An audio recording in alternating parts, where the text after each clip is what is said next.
Počas druhého ročníka Dňa strednej zdravotníckej školy ste mohli priamo na námestí získať dôležité informácie o svojom zdravotnom stave. Záujemcovia z radov širokej verejnosti sa podrobili rôznym meraniam a tak sa dozvedeli hodnoty dôležitých ukazovateľov pre zdravie.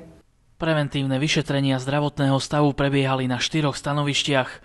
Záujemcom z radov širokej verejnosti sa venovalo niekoľko pedagógov a až 120 študentov.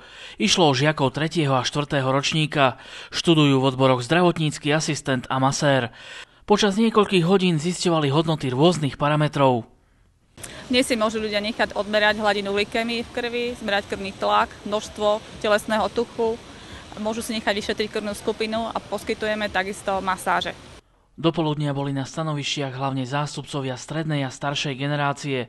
Popoludní však prišli aj deti a mládež. Podľa rôznych prieskumov väčšina Slovákov navštevuje lekárov iba v nevyhnutných prípadoch. Michalovčania tiež nie sú výnimkou.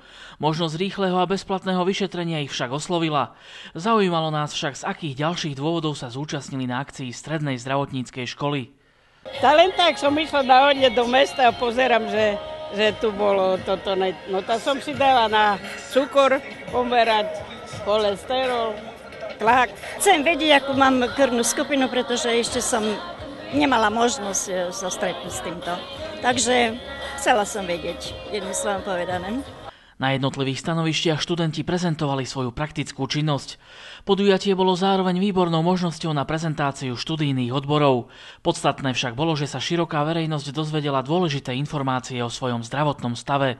Čo sa týka hladiny glykémie, tá bola v poriadku, len pár ľudí malo zvýšenú hladinu glykémie, ale najviac by Michalovčania mali asi dbať o svoju telesnú hmotnosť. O to viac, že nadváha spôsobuje celý rad zdravotných problémov. V priebehu školského roka Stredná zdravotnícka škola zorganizuje ešte niekoľko podobných akcií.